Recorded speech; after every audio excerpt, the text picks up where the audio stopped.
Introduction. Un dilemme médical courant. Imaginez la scène. Vous êtes chez le médecin, inquiet après une morsure de chien. Le médecin mentionne deux options, la sérothérapie ou la vaccination. Soudain, vous êtes confronté à un dilemme. Que choisissez-vous? Quelle est la différence entre ces deux traitements? Pas de panique, cet article vous éclairera sur ces deux approches médicales distinctes. Dans le domaine médical, la compréhension des traitements est primordiale. La sérothérapie et la vaccination, bien que souvent confondues, représentent deux méthodes distinctes pour lutter contre les maladies infectieuses. Cet article vise à démystifier ces deux concepts, en explorant leurs mécanismes, leurs histoires et leurs applications, tout en dissipant les idées fausses courantes. Section 2. Définition de la sérothérapie. La sérothérapie, également appelée immunisation passive, implique l'administration d'anticorps préformés à un individu pour fournir une immunité immédiate, mais temporaire, contre une maladie spécifique. Ces anticorps, produits par un autre organisme, sont généralement obtenus à partir du sang d'animaux immunisés ou de personnes ayant guéri de la maladie. Contrairement à la vaccination, qui stimule le système immunitaire à produire ses propres anticorps, la sérothérapie fournit une protection immédiate. Elle est particulièrement utile dans les situations d'urgence où une exposition récente à un agent pathogène s'est produite ou lorsque le système immunitaire d'un individu est incapable de produire une réponse immunitaire adéquate. Section 3. Histoire et évolution de la sérothérapie. L'histoire de la sérothérapie remonte à la fin du 19e siècle avec les travaux pionniers d'Emil Behring et de ses collègues. Leur découverte révolutionnaire des antitoxines, des anticorps capables de neutraliser les toxines produites par certaines bactéries, a ouvert la voie au développement de la sérothérapie. L'un des premiers succès de la sérothérapie a été le traitement de la diphtérie, une maladie bactérienne potentiellement mortelle qui touche principalement les enfants. L'introduction de la sérothérapie antidiphtérique, dérivée du sérum de chevaux immunisés, a entraîné une réduction spectaculaire des taux de mortalité liés à la diphtérie, sauvant ainsi d'innombrables vies. Section 4. Mécanisme de la sérothérapie et applications modernes. La sérothérapie repose sur le principe du transfert passif de l'immunité. Lorsqu'un individu est infecté par un agent pathogène, son système immunitaire produit des anticorps spécifiques qui se lient à l'agent pathogène, le neutralisant et le marquant pour destruction par d'autres cellules immunitaires. Dans le cas de la sérothérapie, ces anticorps préformés sont administrés directement à l'individu, lui conférant ainsi une immunité immédiate. L'organisme n'a pas besoin de produire ses propres anticorps, ce qui en fait une option thérapeutique précieuse dans les situations d'urgence ou lorsque le système immunitaire est compromis.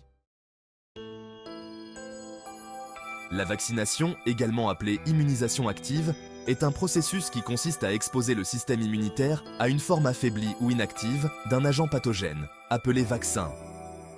Ce processus déclenche une réponse immunitaire, conduisant à la production d'anticorps spécifiques et à la formation de cellules mémoire. Contrairement à la sérothérapie, qui fournit une immunité immédiate mais temporaire, la vaccination vise à induire une immunité à long terme, protégeant ainsi l'individu contre de futures expositions à l'agent pathogène. La vaccination est considérée comme l'une des interventions de santé publique les plus réussies de l'histoire, responsable de l'éradication de maladies telles que la variole et de la réduction significative de l'incidence de maladies comme la polio, la rougeole et les oreillons. L'histoire de la vaccination remonte à la fin du XVIIIe siècle, avec les travaux révolutionnaires d'Edward Jenner. Jenner a observé que les treilleuses de vaches qui contractèrent la vaccine, une maladie bénigne du bétail, étaient protégées de la variole, une maladie beaucoup plus grave qui touchait les humains. En 1796, Jenner a mené une expérience audacieuse en inoculant un jeune garçon avec du pus provenant d'une plaie de vaccine. Le garçon a développé une forme bénigne de la maladie et, une fois rétabli, s'est avéré immunisé contre la variole. Cette découverte a marqué le début de la vaccination et a ouvert la voie à l'éradication de la variole en 1980. La vaccination repose sur la capacité du système immunitaire à se souvenir des agents pathogènes rencontrés précédemment. Lorsqu'un vaccin est administré, le système immunitaire le reconnaît comme étranger et déclenche une réponse immunitaire, tout comme il le ferait avec un agent pathogène vivant. Cette réponse immunitaire implique la production d'anticorps, qui sont des protéines spécialisées qui se lient à des cibles spécifiques sur l'agent pathogène, appelé antigène. En plus des anticorps, la vaccination active également les cellules T, un autre type de cellules immunitaires, qui jouent un rôle crucial dans l'élimination des cellules infectées par l'agent pathogène. Malgré leurs succès respectifs, la sérothérapie et la vaccination font souvent l'objet d'idées fausses et sont parfois confondues l'une avec l'autre. Il est essentiel de comprendre les principales différences entre ces deux approches pour prendre des décisions éclairées concernant les soins de santé. L'une des principales différences réside dans la nature de l'immunité conférée. La sérothérapie fournit d'une immunité passive et immédiate, mais de courte durée, car les anticorps administrés finissent par être décomposés et éliminés par l'organisme. En revanche, la vaccination vise à induire une immunité active et durable en stimulant le système immunitaire à produire ses propres anticorps et cellules mémoire. En conclusion, la sérothérapie et la vaccination représentent deux piliers de la médecine moderne, offrant des moyens complémentaires de lutter contre les maladies infectieuses. Ces deux approches ont révolutionné notre capacité à prévenir et à traiter des maladies qui, autrefois, causaient des ravages dans les populations. La vaccination, par exemple, a permis d'éradiquer des maladies comme la variole et de contrôler d'autres comme la polio et la rougeole. La sérothérapie, quant à elle, a été cruciale dans le traitement de maladies pour lesquelles il n'existe pas encore de vaccins efficaces, en fournissant des anticorps spécifiques pour neutraliser les agents pathogènes. La compréhension des principes sous-jacents à ces approches, tels que le fonctionnement du système immunitaire et la manière dont il peut être modifié pour combattre les infections, est essentielle. Les chercheurs en immunologie travaillent sans relâche pour découvrir de nouvelles façons de renforcer notre immunité et de développer des traitements plus efficaces. Par exemple, la recherche sur les adjuvants, qui sont des substances ajoutées aux vaccins pour améliorer la réponse immunitaire, a permis de créer des vaccins plus puissants et plus durables.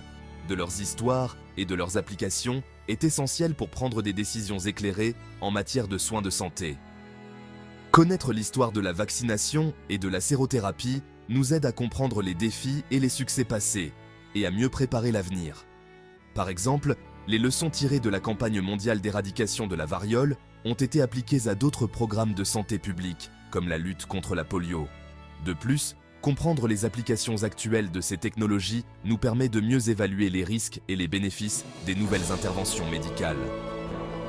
Alors que nous sommes confrontés à l'émergence de nouvelles maladies infectieuses et à la menace de résistance aux antimicrobiens, il est crucial de continuer à investir dans la recherche et le développement de nouvelles solutions.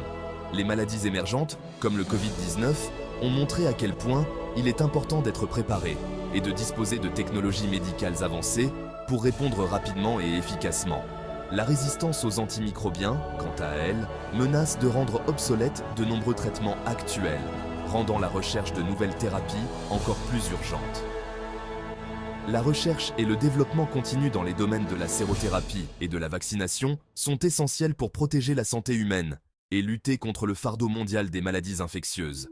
De nouvelles stratégies, telles que le développement d'anticorps monoclonaux et de vaccins à base d'ARN messager, sont très prometteuses pour l'avenir de la médecine et la prévention des maladies.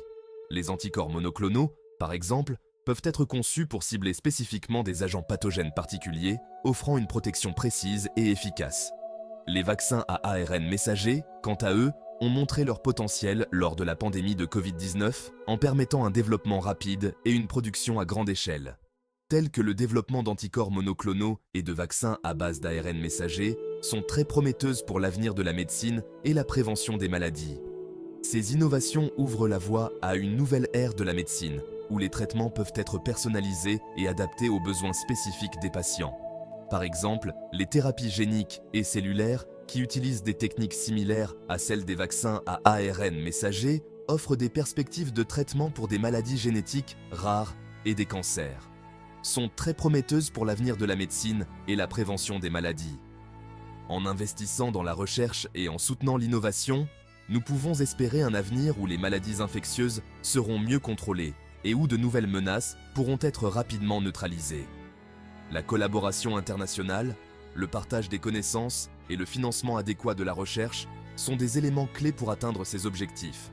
En fin de compte, La compréhension et l'application des avancées en sérothérapie et en vaccination sont essentielles pour garantir un avenir en meilleure santé pour tous.